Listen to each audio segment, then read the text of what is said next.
It's time for Talk Law Radio with Todd Marquardt. Todd Marquardt, attorney at law in Texas. If you're a millionaire or a thousandaire, Talk Law Radio is now on the air. Call in with your business law question, your elder law question, veteran aid, Medicaid, build a business to get paid. 210-308-8867. Or ask a question online at marquardtlawfirm.com. That's MARQUARDT lawfirm.com. And now it's Talk Law Radio with Todd Marquardt. Welcome to Talk Law Radio. I'm Todd Marquardt. On the radio, on podcasts everywhere, on Facebook Live, on YouTube, and on talklawradio.com. Now it's time to discover your legal issue blind spots by listening to me talk about the law on the radio. And today we're going to be talking about the Conservation Society of San Antonio with Louis Vedder. But before we get started, let's say a prayer. Dear God, thank you for this day. Thank you for all the gifts and blessings that you give to us.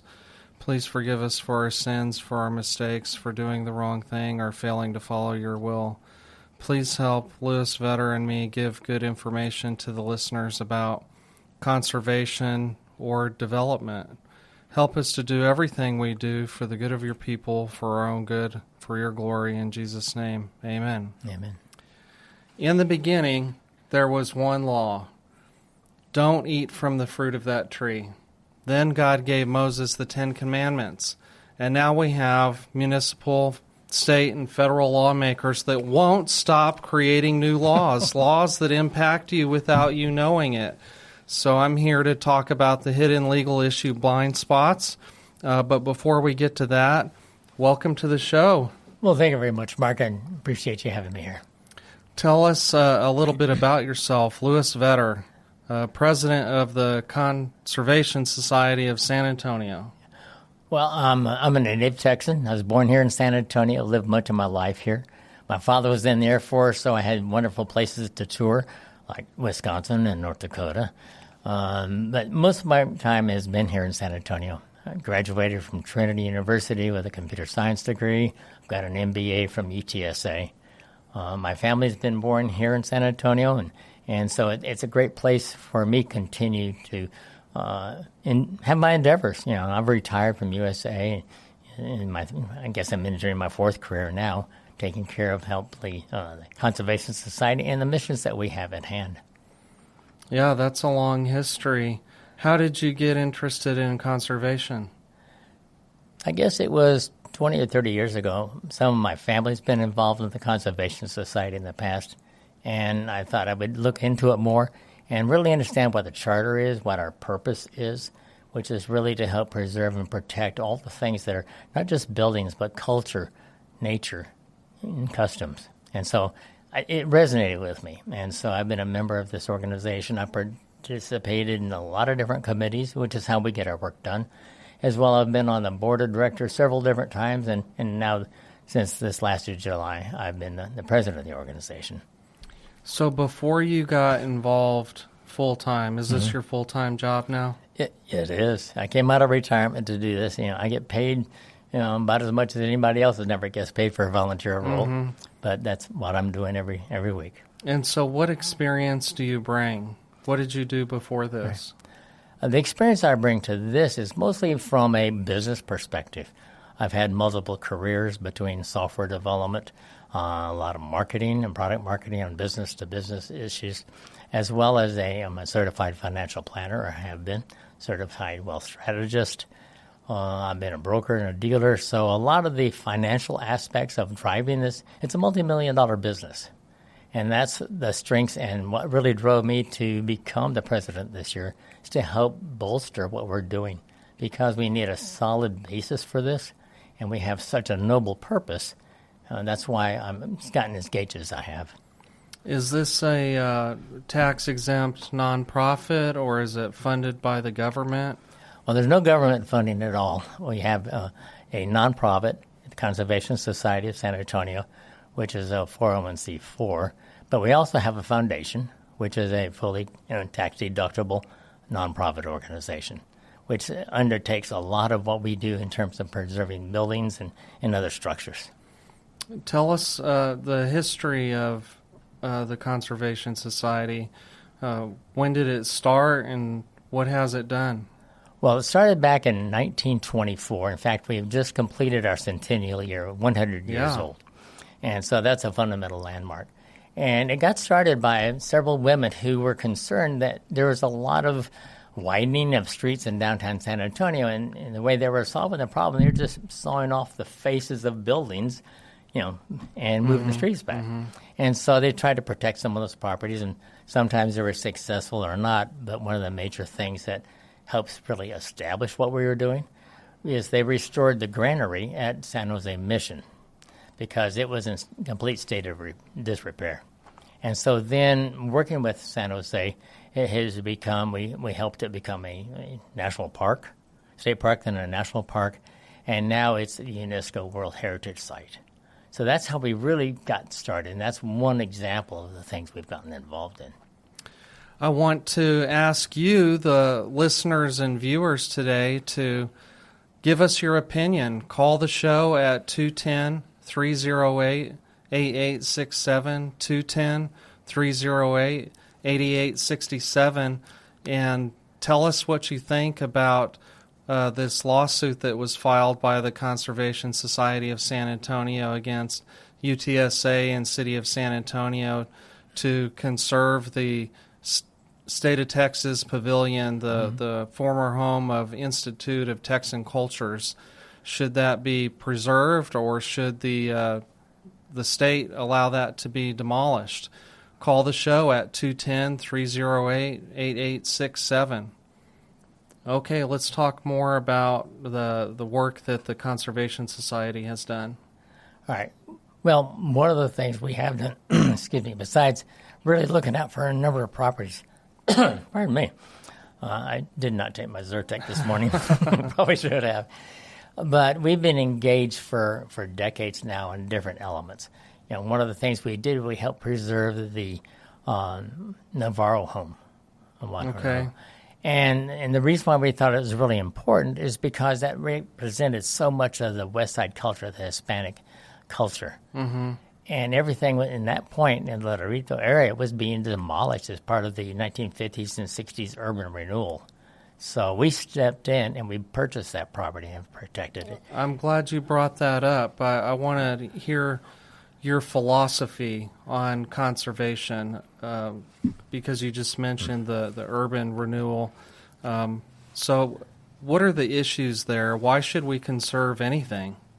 Well, there's a lot of history to be had. There's elements of our culture here in San Antonio and elsewhere that if you lose that opportunity to preserve it, to save it, to share it with future generations, then you lose so much of your own ultimate identities.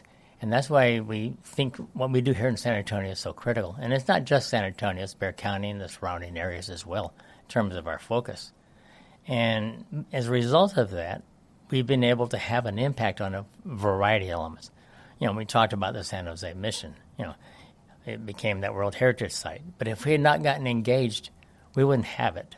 The San Antonio Riverwalk, which everybody figures is an institution, well, we helped make that happen. In terms of in the architecture, it was going to actually be paved over. It's going to be channelized and paved over. But we got engaged in that one. And we said, there's a thing we can do. It would be beautiful. And we had an architect design what really became the forerunner of the Riverwalk. Wow. And that is part of San Antonio's identity. And you talk about the culture and the spirit of what's going on. So it's not just the fact that the river's still there. It's all the things that happen around there and the legacy that's created for us. And that's the element that we want to, look at for this next situation. Yeah. So we're going to get ready to take a break. I just want the listeners and the viewers to know that you can call in and give us your opinion at 210-308-8867, 210-308-8867. Let us know if you want this building to be demolished. Let us know if you want to save it. What do you want that building to be used for, and why? Your opinion matters, and this is your time for public comment, and we'll talk about in the next segment why there has been no public comment on this or no hearings about this. So we want to hear from you. Or you can post a comment on Facebook. Just find the live feed and type in your comment. I'll be checking that throughout the show. Or find Talk Law Radio on X, formerly known as Twitter. You can comment there as well. This is Louis Vetter with the Conservation Society of San Antonio. We'll be right back after a minute.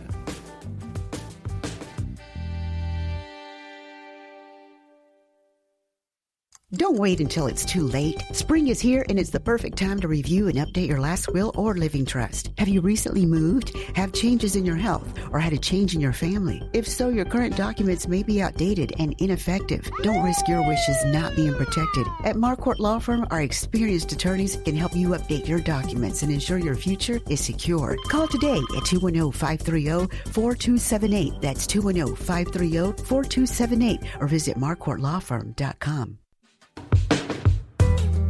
Welcome back to Talk Law Radio. I'm Todd Marquardt on the radio, on Facebook Live, on YouTube, on talklawradio.com. Here with Louis Vetter, president of the Conservation Society of San Antonio, talking about the lawsuit that was filed against UTSA and City of San Antonio to preserve the State of Texas Pavilion, former home of the Institute of Texan Cultures. And we're taking calls, so we want to hear from you at 210-308-8867, 210-308-8867, or post a comment in the Facebook live stream comment box. Your opinion is significant, and you haven't had an opportunity to comment on this because there's been no public hearings. So we'll talk about that issue. But first, let's talk a little bit about the building. All right.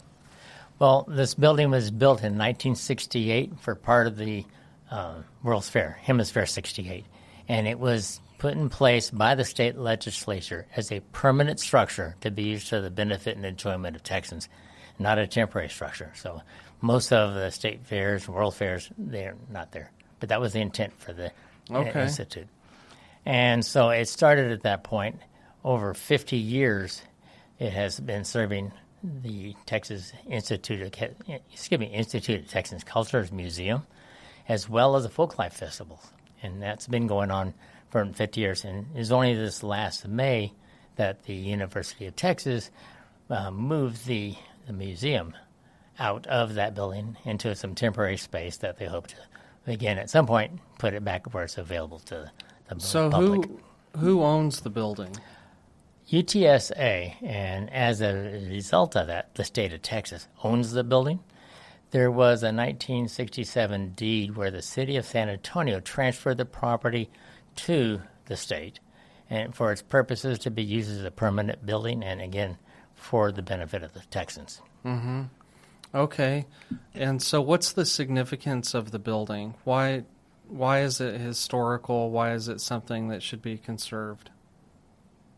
One of the principal reasons is it's one of the few remaining elements of this brutalistic design, which doesn't necessarily appeal to everyone, but it is certainly of that character. And it was designed by William Meredith Pena. He's a very well-renowned Mexican-American architect, and it's the only piece of this kind of architecture that he's been involved with, or any of the Mexican-American architects in downtown San Antonio. Is the only one that's left. And it received a great deal of recognition at the time in terms of its value. And it really represented, when you look at the design and the waterways out front, was the confluence of cultures. Because it starts with like 54 different sources of water, and it comes together in one large pool, which kind of reflects that sense of what we're doing in Texas. Okay. So that goes back to the significance of identity, of the city's identity. What about highest and best use? Is that the highest and best use of that space? Well, we would like to think so, because right now the University of Texas is in the process of a demolition permit, having that in place. They're remediating and removing physically elements that have asbestos in them. We have been striving for years to draw attention to this, that fact that there's a lot of reuse opportunities. It doesn't necessarily have to be torn down for a stadium or some other function. The building is rock solid. It's concrete and steel, and it's not going to go anywhere in that context. So it's going to, potentially be a lot of different choices. And some of this has already been studied. There's been proposed ideas about how it might be reused for tech, incubator sites, for a culinary and hospitality site, for potentially even a practice space for the Spurs, or it might even be incorporated into a new Spurs stadium. Because it's a marvelous piece of architecture and of a building. It's 180,000 square feet. And it's got, 3 floors, and it can be used not all in one place, not necessarily with one client, if you would, or one tenant. But there's so many things that can be done with this rather than just getting rid of it.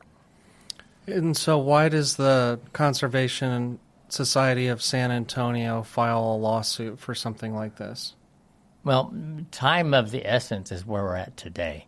Because while there's a lot of talking, a lot of town halls, and a lot of, essence about what we might have in Project Marvel, which most part, I think it's just great. So does the society. But the city is basically letting UTSA tear down that building because they own it.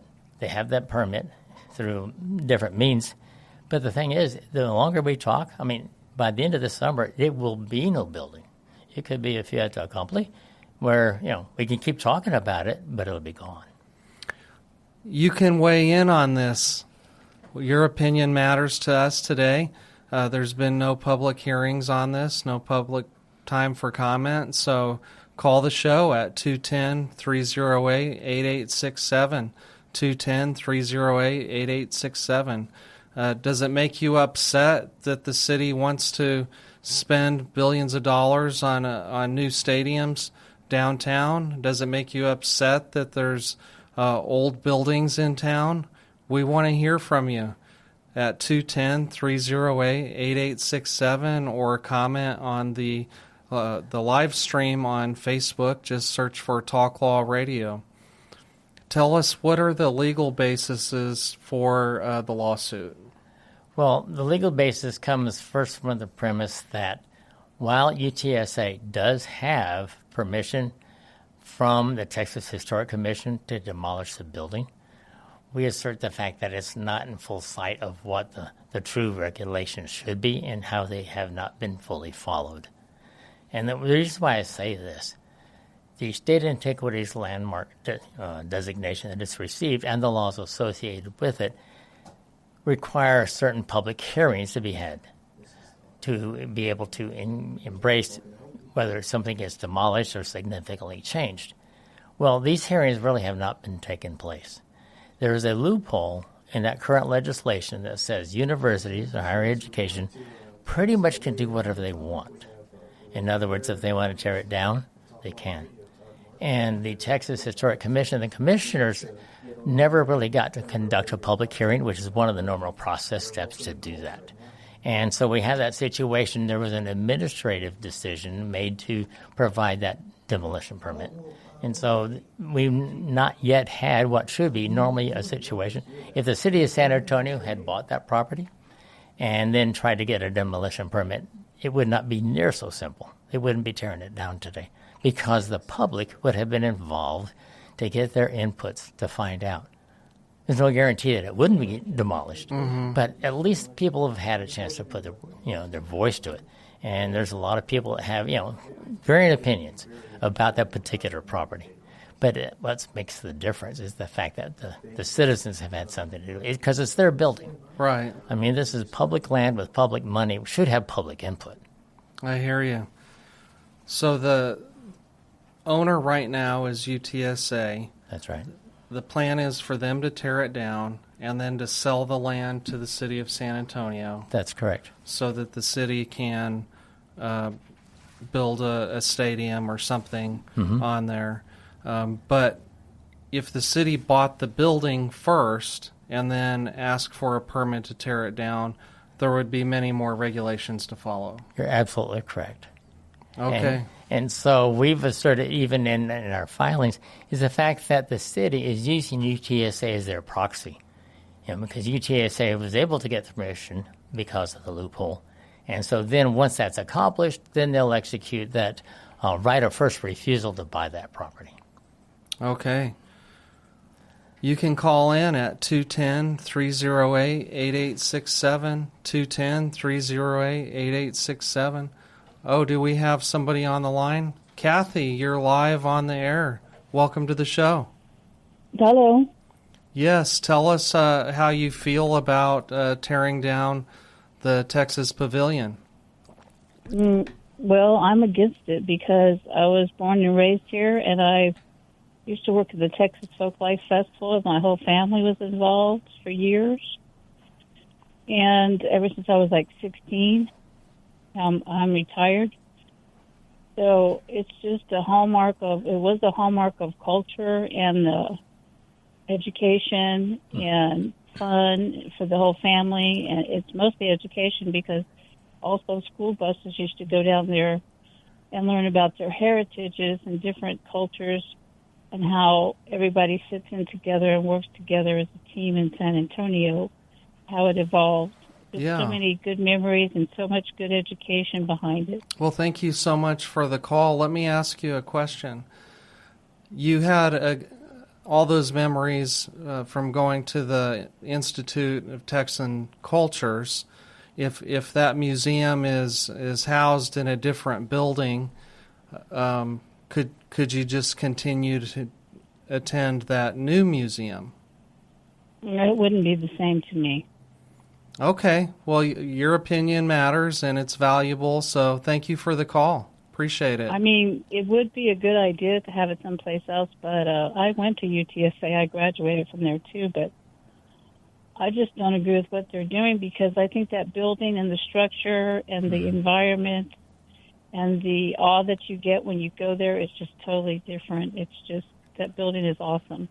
Thank you for explaining that. That's a good point. Thank you for the call, Kathy. It's just a beautiful site that the kids loved. They loved rolling down the hills. They just loved that place. Thanks a bunch. I have to end the call. Take care. Thank you. Goodbye. So that was good input. She should, and people like her should have the ability to confront the leaders in the community to let their voices heard. And it kind of resonates with the purpose of the Conservation Society because it's not just that building. It's all the cultures and all the experiences and all the elements that go way beyond that. Preserving the building is just one of the elements of what we do. And what she's reflected, what Kathy had to say about that, really strikes some of the character. It makes things important. Okay, so this lawsuit was just filed. Is anything scheduled for it? Well, probably next week. I expect there'll be some depositions or hearings on this to see how quickly we can at least, slow things down. One of the things I'm really asking for is to put a pause in place, to let these hearings be held, let the city of San Antonio and the school, UTSA, reach out to the THC, Texas Historic Commission, and have these dialogues that they should have in the first place. So the Texas Historic Commission is a regulatory agency? It is.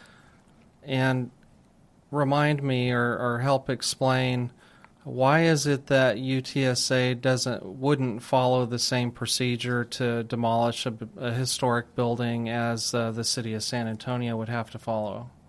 For one explicit reason. Universities, educational higher order institutions, they have a loophole which exempts them from most of the requirements for a demolition permit or for hearings and processes to even to modify a structure. So they have the loophole and they're running right through it.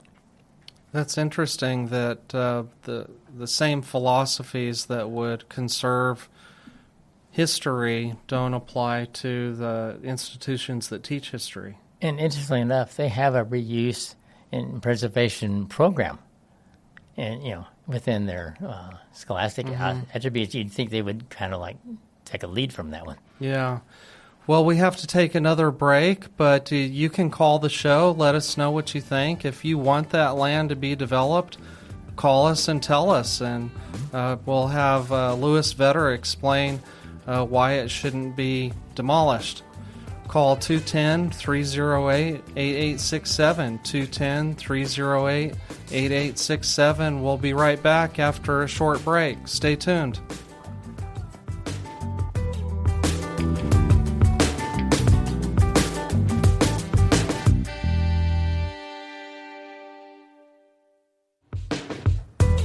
Welcome back to Talk Law Radio. I'm Todd Marquardt. On the radio, on Facebook Live, on YouTube, on podcasts everywhere, and on talklawradio.com. Here today with Louis Vetter, president of the Conservation Society of San Antonio, talking about a lawsuit that was filed against UTSA and City of San Antonio to stop UTSA from demolishing the State of Texas Pavilion building, formerly home of the Institute for Texan Cultures. And we've been taking calls because we want to hear from the people about whether that building should be demolished or not. Do you want another Spurs stadium to be there, or do you want the city to save their money and fix our streets? Do you want that building to be preserved for history? We're going to talk all about that and more. Louis, I want to ask you straight up, is the Conservation Society of San Antonio against Project Marvel? No. There's elements of it which make plenty of sense. There's a lot of opportunities. And in fact, we believe that this Texas Pavilion would be a marvelous addition to this. It doesn't preclude anything else. What we're trying to do is protect the building and let it be part of the plan, in which it hasn't been up to now. Okay. Well, some of the people that send me emails and comments think that we have enough stadiums. We have the Alamo Dome, we have the Frost Bank Center, formerly AT&T Center, where the Spurs play, and we have the Freeman Coliseum. Mm-hmm. If they build another stadium, what are all these other stadiums going to be used for? And you may not know the answer to that question. I don't think anybody does. I wish I did. It'd be an interesting conversation. But the whole point is, we're discussing the demolition of that building this summer. The decisions to build a new stadium, whether it's there or elsewhere, take your pick, is months, could be years off before we see anything needing to be used for putting in that location. And the warmness of how many people really want a new stadium, how many want to fund a new stadium, is really independent of this whole concern. Because if they decide to put in a new stadium, this doesn't preclude it from being in conjunction with the existing building. I mean, it can be, it could be incorporated into it. I mean, it could even be a practice facility. Right. And, and as, have talked about this in the past, you're not going to put a lot of people in it, but you could certainly make great use of it, even for our wonderful Spurs. Because one of the things I don't want to see happen is, the integrity and the value of our Spurs, because we love them, is to have their character, tarnished because the city or UTSA say, we're having to tear this building down for the Spurs. It's not really true in this sense. The decision of where the Spurs have their future home is a separate distinction, because this can still be accommodated.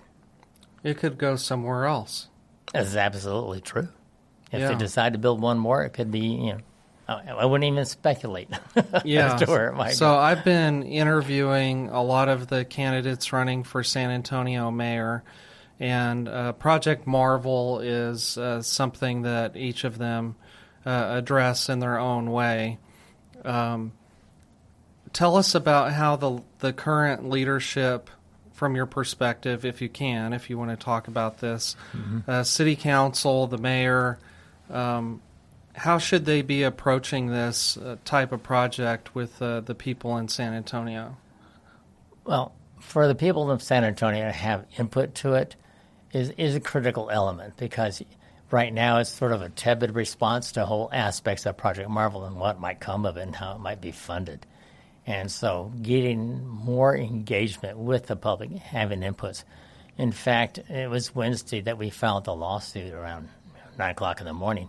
Well, District 8, Manny Pelez, had a town hall out in the area, and Eric Walsh, the city manager, and Lori Houston, the city assistant city manager, they came and made a presentation about Project Marvel so people could see it and understand. And of course, we had, a conversation like, well, we can't really talk about certain elements. But again, they presented a lot of interesting things. But it's pretty much been driven and defined by the city of San Antonio and UTSA. One of the things that upsets people is this has been tried before with the Alamo Dome. People say that all kinds of promises were made to develop the area around there, That's right. and that never fully happened.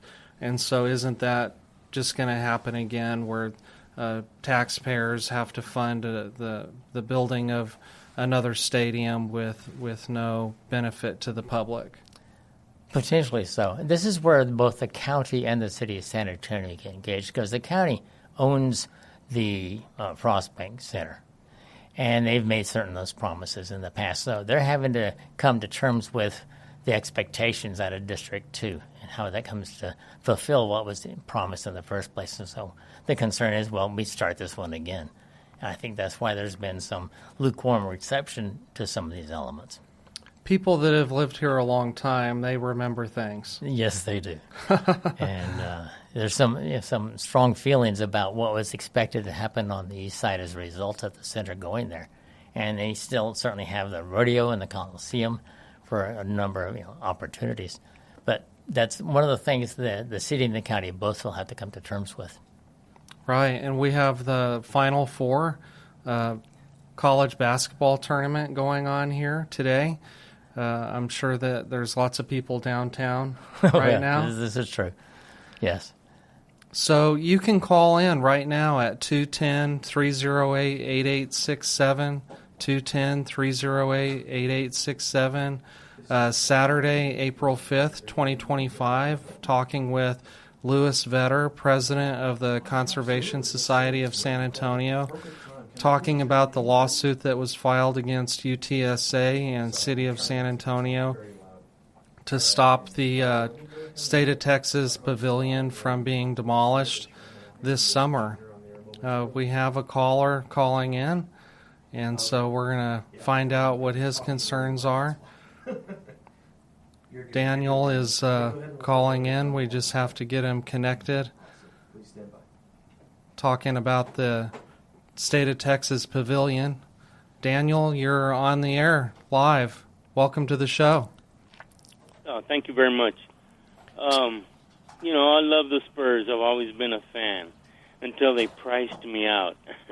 But anyway, getting beyond that, they should raise their own money and maybe go to Austin. They might be happier there. But I hope there would be a museum. They tell you there'd be a museum for all the artifacts of Texas history. I just hope they keep their word. But something the city council has done for years is let the people know when something's going to happen almost at the last minute. And we get no input. But we have the taxes to pay for all these things. And if they get another stadium, that's the fourth one. Right. It's the fourth one. My goodness. Yeah, I was thinking that to myself also. Mm-hmm. I wonder if there's people behind the scenes, or more likely politicians, who'd wish to erase Texas history. So besides your concern about the cost of building a stadium, do you think there's value at conserving the old State of Texas Pavilion building? Absolutely. Absolutely. It's a place where all the regular people of San Antonio can go rather easily. And, there's a lot of people here who actually have some of their old family history in there. I know we do. It's on my mom's side. We've been here since, outside the city since 1750, as far as we know. Wow. But oh well. Well, thank you for calling the show. Thank you very much. Talk to you later. Bye-bye. Yes, thank you. Bye. Well, there's another perspective. He doesn't want to pay higher taxes for a fourth stadium. Yes. And he values the building itself, just like the first caller. And I've been looking at the social posts such as this. I've gotten a lot of feedback, positive feedback, where they appreciate what the Conservation Society has done. It's taken a place in the ground where we need to be able to say, hold, let's make sure we're doing it the right way. And so by virtue of this pause, if the City of San Antonio and University of Texas then have to go to the Texas Historic Commission and explain and get involved and hold the proper hearings, we could have a very interesting story about how figure out how to incorporate it, not lose it. Do you think we can get any of these people on the radio show, on Talk Law Radio, to explain to the people? I would expect so. The reason being is we've got 28 candidates for mayor and an indeterminate number of candidates for the district. And I would start with the ones that are currently in office to see if they can share more of this. So there's a challenge to you. If you're one of the leaders for Project Marvel, come on the show and talk to these listeners who are worried about losing the State of Texas Pavilion and the history behind it. We're going to have to take another break, but just remember, we're taking calls. We want to know what you think about the lawsuit against UTSA and City of San Antonio to stop the State of Texas Pavilion from being demolished. We want to hear your thoughts. What's the value in conserving anything? Should we just let the area be developed for economic prosperity? We want to hear from you. I'm Todd Marquardt on Talk Law Radio. Stay tuned. We're going to take a 1-minute break.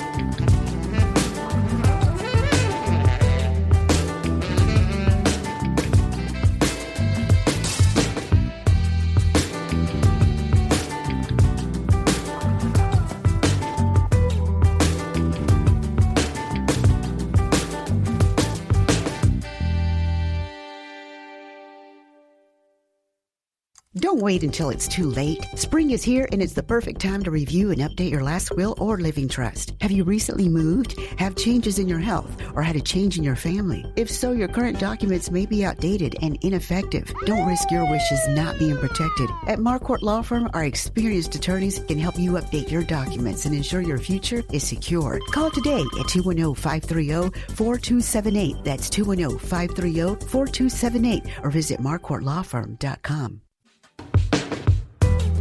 Welcome back to Talk Law Radio. I'm Todd Marquardt. On the radio, on Facebook Live, on YouTube, on podcasts everywhere, and on talklawradio.com, talking with Louis Vetter, president of the Conservation Society of San Antonio, about the lawsuit that was filed against UTSA and City of San Antonio about whether the State of Texas Pavilion should be demolished. We have Mike. You're live on the air. Yes. I have a couple of questions. When the Conservation Society files a lawsuit, who funds that? Is it Conservation Society, or do outside interests get involved? Because I know some of these civil suits can get to be quite pricey. That's a great question. Well, the first answer is the Conservation Society is paying for this activity. And that's a concern to us, obviously, it's because the money we're spending here is money we could spend elsewhere in our preservation efforts. But we felt it was important enough the board of directors approved that we take these actions.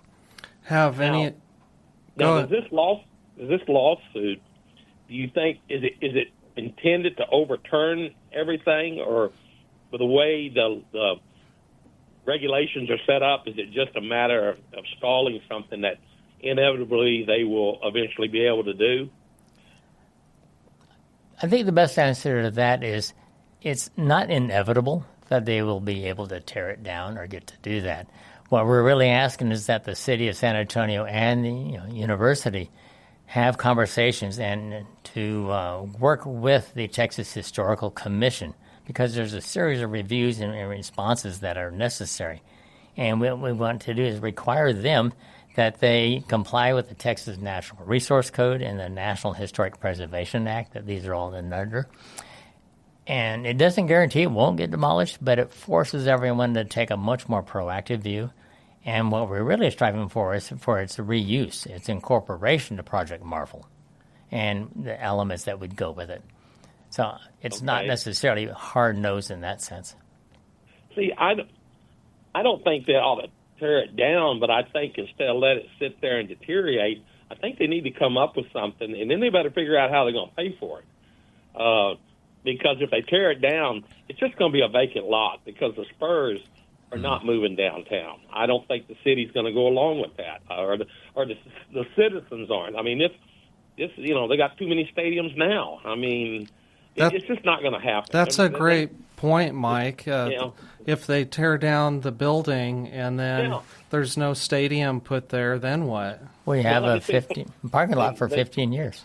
You can put some Longhorn cattle in there or let it pass. That'd be novel. Thanks for the call. Yeah. All right. Thank you. Bye. Yeah. Bye. So I just wanted to follow up with that. Some of the news reporting has raised some issues about the cost to maintain the building. Can you speak to that? Well, yes. There's been $1 million allocated by the state legislature to the University of Texas to help maintain that structure. And so there's been some of that. Plus, even looking at UTSA's own studies of 2 years ago, that the structure itself is sound. The fact that there's maybe at most $7 million of deferred maintenance, but it's not an extraordinary amount of money to continue to be able to reuse and incorporate that building. Many times I've been in conversations, and UTSA says it's going to take $178 million to upgrade and restore that building. But that's for the current standards for modern museums. And this isn't intended to be a museum, and so that number is misleading in the sense of it's not a big number to make it usable. Okay. So right now the museum Institute of Texan Cultures is in storage. Since May. They shut it down, closed the doors, and put it in storage. And so what was the use in doing that? Why did they move? Why did they want to move out of that building? Well, there's probably a couple of reasons, and probably want to get the answers directly from them, but my take on it is the location at the southeast corner of Hemisphere is not necessarily as conducive to walking to, and they want to pick up foot traffic from the Alamo, basically, because, again, it's tourists walk around. Oh, I see. And so there's an empty parking lot behind there. They'd like to be able to go and buy and relocate and build a new place. Okay. So we've been talking about conservation throughout the show, and I sort of think that's an issue when people think of their own legacy. You talked about the identity of the city.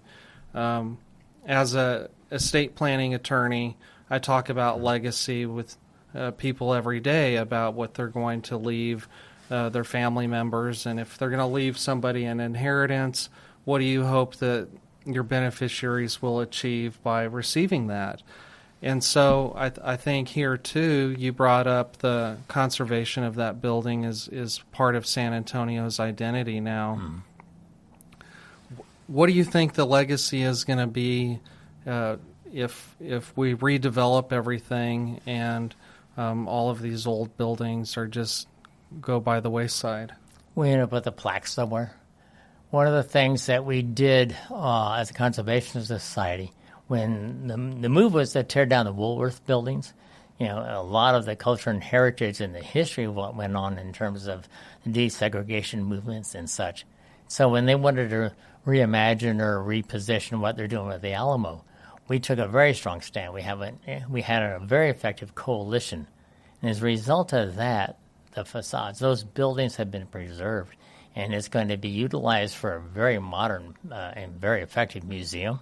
but we didn't lose the culture and the looks of what went on with it. Mm-hmm. And so that's just an example of you don't have to have an absolute, do it my way or no way, but to be able to protect the things that have that culture reflected. When Mike called, the most recent caller, he was asking about the cost to the Conservation Society of San Antonio. And I just wondered, as a follow-up question to having to fund the lawsuit and pay attorney's fees, do the members typically know that that's part of something that the society would do? Well, the members are aware of what we're doing. We notify them all when we file the lawsuit of what we're accomplishing. And we also, for the fact that the board has approved these actions. I think we're in a good position to prevail, so those costs may not be there forever, again. But it's important enough. I mean, we've done things like this in the past where we've taken a position, and it's cost us money. And the sad part, that's the same money we can use for other purposes. I don't know if I mentioned, we provide that $100,000 worth of grants every year. Well, it's not necessarily that we're taking it from those funds, but it's, again, part of the strength that we have financially, and that's from our members and sponsors and such. But it's important enough to do so. I was looking at one of the statutes, Section 191.0525 of the Texas Natural Resources Code, and also Section 191.173.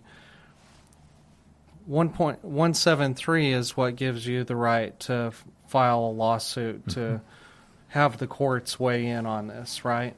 Yes, because, again, we assert that part of it has to do with the deeds and the transfer of it, the fact that they have an obligation to retain this building permanently for the benefit of Texas. And so if this is not being upheld, then we have the opportunity to file those complaints. Well, doesn't the deed restriction allow for it to be demolished and for something else to be built in its place? No, it's very specific in terms of the building itself. The Texas Pavilion, built there in 1968 for Hemisphere, is that it was to have a permanent nature and also to stay in place and be, whether it's entertainment or other elements, but that the citizens of Texas could continue to use that structure, not that land.